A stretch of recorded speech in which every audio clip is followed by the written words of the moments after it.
Hello and welcome to Inside Iraq. I'm Jassim Allawi. The U.S.-Iraq Security Pact stipulates that all American combat troops will withdraw from Iraqi cities at the end of June. Some Iraqis suspect the Americans will not keep their promise. Others view that same American promise as a betrayal and abandonment. Meanwhile, Iraq is struggling to exploit its oil potential, revive its economy, and move the country forward. This week's guest is uniquely qualified to comment on these issues and the challenges Iraq faces. He was a former defense minister in Iraq's interim governing council after the fall of Saddam Hussein. He was also a minister of trade and finance. And I am now delighted to welcome Dr. Ali Allawi, a senior visiting fellow at Princeton University and the author of Occupation of Iraq. Dr. Ali Allawi, welcome to Inside Iraq. Thank you, Jason. Let's move to SOFA, the Status of Forces Agreement recently signed between the US and Iraq, which stipulates that by the end of this month, combat troops will be withdrawn from Iraqi cities. And yet there were exceptions made to that stipulation, and that is from certain parts of Baghdad, certain parts of Mosul, and even in Diyala, American combat troops will remain in these cities. What is your assessment from a defense point of view? Well, I think obviously the Americans are not too sure about the ability of the Iraqi security forces to face and sustain a confrontation, a challenge from a reorganized or regrouped insurgency. I don't think so. I think it's slightly at fault, simply because the nature of the violence in Iraq has changed and the nature of the insurgency has changed. It's no longer led by Al-Qaeda. It no longer has the same kind of uniform support it did in large parts of the country. The thing is far more fragmented.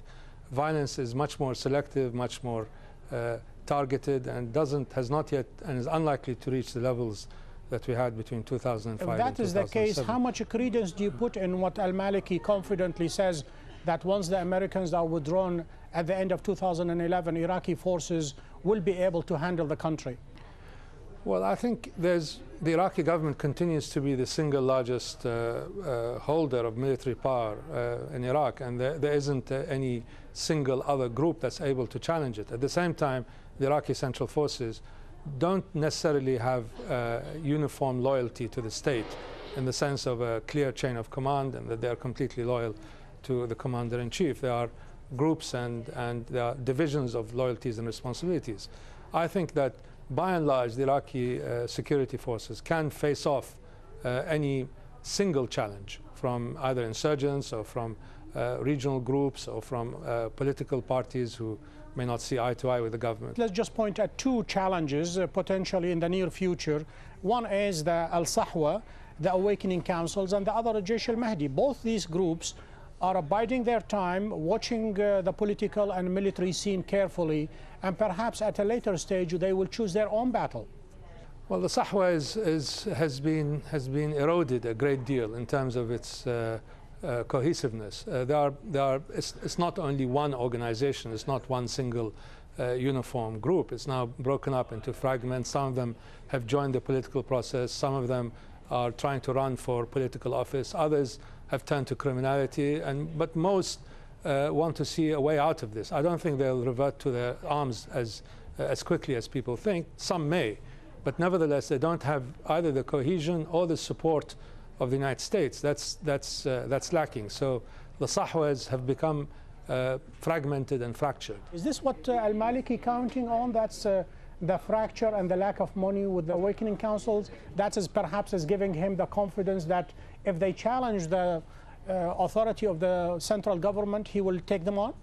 I think so. At the same time, you mustn't forget that the Iraqi security forces are now over 600,000 people. We have an army that's about the same size as the main army of Iraq under Saddam. So there has been a massive expansion in the security forces. Even though not all of them are loyal to the central government, if enough of a proportion are loyal. I mean, there are groups that are still loyal to those who put them into the chain of command. There are officers who are not necessarily professional officers who are brought in by the various political parties. There are people at a lower rank who may not have gone through the training program of the Iraqi army. Some of them have been weeded out, there's no doubt about it. But if push comes to shove, a significant portion of the army will continue to be loyal to the central government, but some might not. So the genesis of a default or perhaps a fault line within the Iraqi army, if a civil war in the future erupts, then we might see a similar case to what happened in Lebanon? Yes, and what happened in Lebanon is that a portion of the army mutinied and the rest of the army stayed neutral.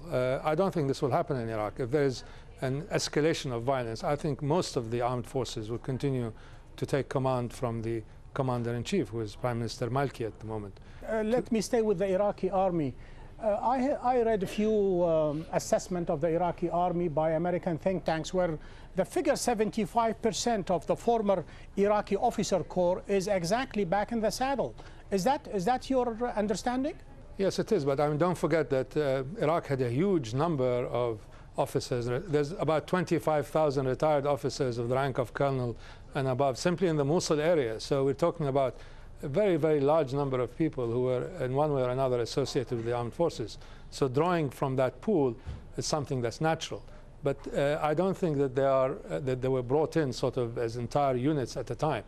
There is a move by a certain group within Iraqi parliament in order to weed out some of the top brass currently in the Ministry of Defense and Ministry of Interior simply because they were part of the old regime, and yet they swore loyalty to the current regime and to al-Maliki, and they helped him tremendously in his combat in Mosul and Diyala and Basra.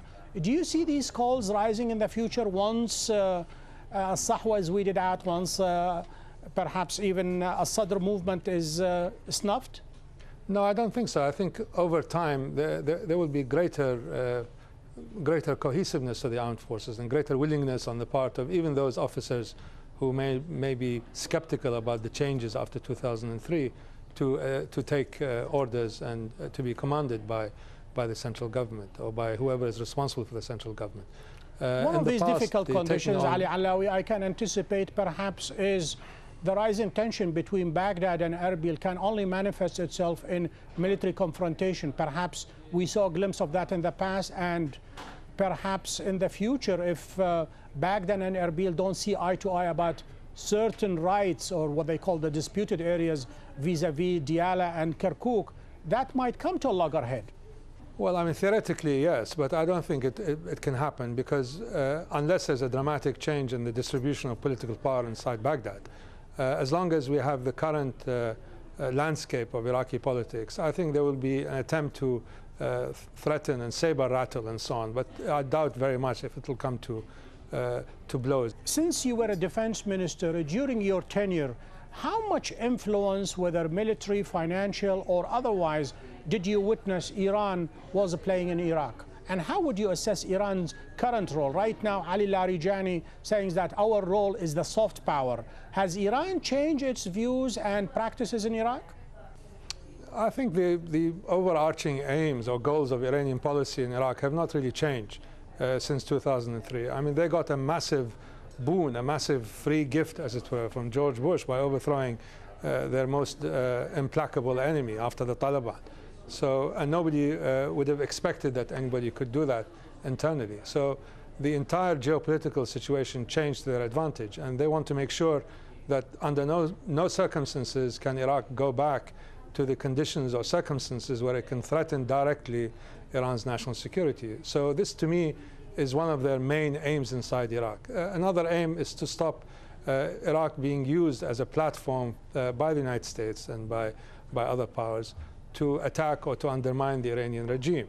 A third objective that they may have is in fact to ensure that the current distribution of political power, which favors the Shia community, is not overturned or is not undermined by a different political setup. This, to them, ensures an Iraq that is non-threatening in terms of their national security. Obviously, they have a great deal of soft power. They have a lot of people who have one way or another relationships with Iran. Perhaps one potential change, Dr. Ali Allawi, is the federal election early January.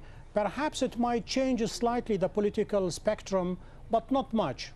Well, there are two main issues, I think, in the upcoming federal elections. One of them is whether the sectarian basis of politics will continue, in the sense that the major blocks, parliamentary blocks, which are built either on sectarian affiliations or on ethnic affiliations, will one way or another take over the political scene or continue to dominate the political scene.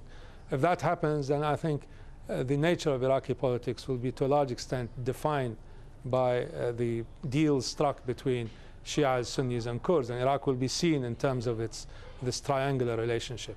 If that pattern doesn't hold, if we're not able to create a unifying governing plan based on alliances between sectarian and ethnic blocs, then the next likely thing to happen is fragmentation. There's no single national leader who's able to dominate the political scene. Most of the parties will, on all sides, with the exception possibly of the Kurds, will fragment. I don't think anybody will achieve more than 10 or 15% of the national vote.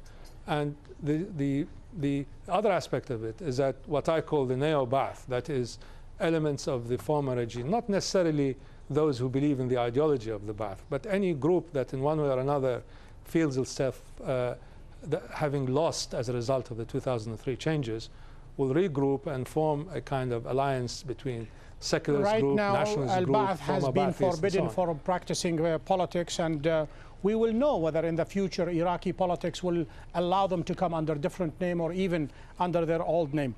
Looking at you, I cannot help but seeing you wearing three hats. You are a defense minister, a finance minister, and a trade minister. Let's take what you are really good at, and that is you are a scholar in finance and you lecture all over the world. How would you assess Iraq's state of economy right now? The economy really has not changed significantly in terms of its over-dependence on oil, and this continues to be the main driver of the Iraqi economy. All the attempts to diversify the sources of revenue of the state, as well as to diversify the economy, have not really been successful in the past, not only a few years after the fall of Saddam, but in the last 30 years. Iraq is very much an oil-dependent economy, and what happens to the economy is a function of the oil price, the volume of oil produced and exported, as well as the efficiency of the way in which these resources are utilized. And unfortunately, this is a situation that I expect to see for the next 5 to 10 years. Iraq is very much a mono-commodity economy. It's based on oil, in spite of the fact that it has huge agricultural resources, it has huge industrial, transport, logistics potential. One hears the accusation flying left and right between the finance minister and the oil minister, between Bayan Salah Jabr and between Hussein al-Shahrastani.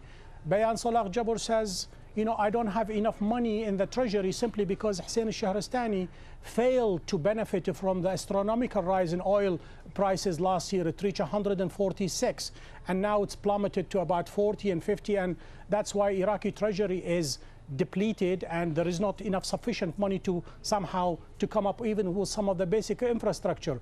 At the same time, Bayan Salah Jabr is being hammered that the money is not properly used.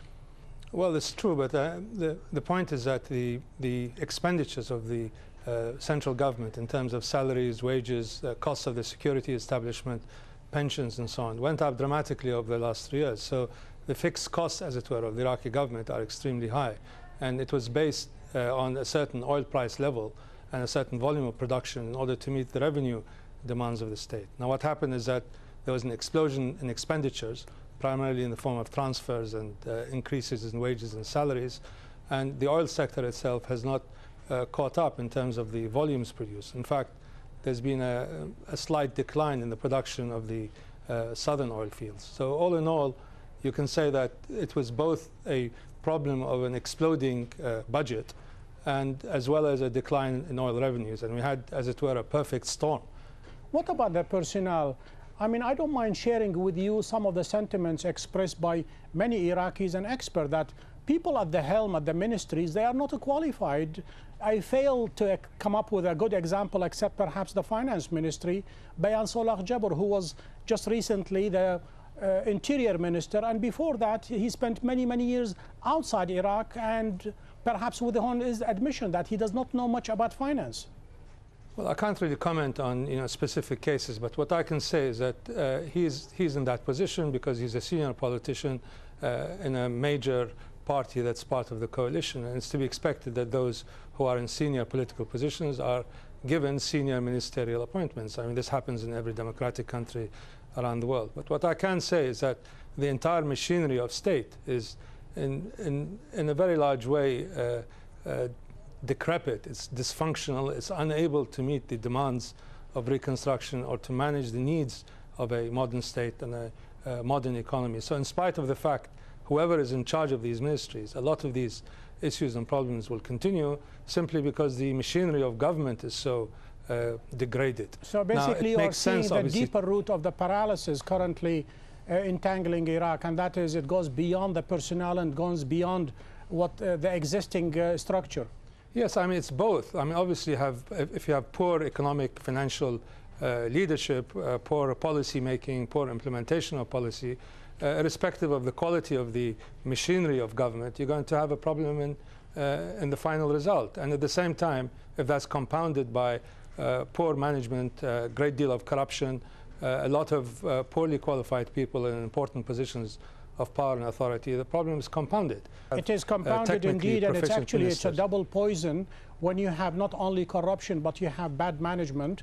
Let us just take the last case of the trade minister. Since you were a trade minister, and as we say in Arabic, الشيء بالشيء يذكر, we have to mention what happened to the last trade minister, Abdel Falah al-Sudani. He was charged with corruption. Right now he's being questioned by Iraqi judges. You know, billions of dollars they have been spent and looted from Iraqi treasury on some shady deals as well as some rotten food. Well, I mean, we have to assume that one is innocent before one is found guilty. So the presumption of innocence will always apply. And I think in this case, we have to be clear and honest and charitable in saying that the case against the former Minister of Trade has not yet been proven. However, this doesn't mean that there is no large-scale corruption in the Ministry of Trade as well as in other ministries. The fault, I'm afraid, lies in the huge universal subsidies of the Iraqi government that were introduced in the 1990s as part of the sanctions program, and then were continued by the Coalition Provisional Authority and subsequent Iraqi governments. Every single Iraqi is entitled to a substantial calorific intake over a 30-day period. So the government is the sole importer. Without which I might add, Dr. Ali Allawi, millions will go starving. That's true, but at the same time, to concentrate so much power and resources in one ministry and to give people discretionary control over purchases of huge amounts of foodstuff, wheat, oil, cooking oil, rice, sugar, tea, all these huge decisions are made by a few people that are connected with an international network in which corruption is automatically a consequence. Nobody has tried seriously to reform the system. I tried in the early days when I was a Minister of Trade to in fact put the entire purchasing program of the Iraqi government out to internationally qualified advisors under the authority of the United Nations World Food Programme. But subsequently it was negated, and we went back to a few people making huge deals. I think because of the amount of surplus or economic rent, as economists call it, in the purchase of these goods. Because you have so much discretionary power in the hands of few people in the Ministry of Trade and in other ministries, there's a great deal of surplus profit. I understand the rationale, Dr. Ali Allawi, and I understand exactly what is going on and even the background and the genesis for this program instituted by Saddam Hussein. But yet, I don't understand why there is no mechanism in order to combat it. Look at the Prime Minister, Nouri al-Maliki. He has admitted that he has no power whatsoever to remove any minister, even knowing that they are corrupt and they are stealing the country blind. And yet, the sectarian quota system prevents him from removing any minister, which begs the question by many Iraqis. So what is the alternative? Unfortunately, this is a power-sharing formula in which major posts in government are allocated according to which party or group or sect you represent. But it is not one group that is charged with this. I think the entire system is prone to abuse, misuse, and corruption. So if one party is responsible for Ministry X is involved in large-scale corruption, you can't really go after them because they can point an accusatory finger at other ministries. So the whole system is basically paralyzed, and criminals get away with their actions at the highest levels of government, and this is what has happened. No wonder the Inspector General of Iraq Reconstruction, Stuart Bowen, called it the second insurgency. As a matter of fact, one feeds on the other. It's true. I mean, even in the early days, I said that corruption is a national security issue for Iraq. Not only does it eat away in terms of the integrity of the government, but it creates powerful concentrations of resources and wealth outside of the government and can be used or abused to undermine security and stability and to buy politicians and buy favors. And what we've had now in the last 5 or 6 years is a massive transfer of resources from the state, state coffers, from the treasury, to groups, some of them mafias, some of them connected to political parties, a huge diffusion of power, authority and resources from the state to private parties. Basically the privatization of the state to criminal gangs and mafias attached to political groups. It is unfortunate indeed, but it's only a question of time before either the entire system collapses or somebody needs to go in with a surgeon knife and remove all the cancerous cells out of it. But let me ask you, perhaps in the last minute or two available to me, knowing what you know now and what you have gone through regarding the Iraqi enterprise, would you have gone and joined this group in zeal to help your mother country? It was a very difficult question. In some ways, it's an unfair question because when I joined the government in September of 2003, it wasn't really, I would not have known how things would have unfolded. There was an occupation, there were attempts to create a new national identity for Iraq. And looking at the mayhem and the chaos that happened afterwards, then it's a very, very difficult question. I say that we were before in a cage, and now we're in a dark tunnel. The question is whether you prefer to be in a cage or in a tunnel with some end in sight. I think overall, the changes after 2003 certainly could have been managed better, certainly could have not ended up in the kind of violence and chaos that we've had.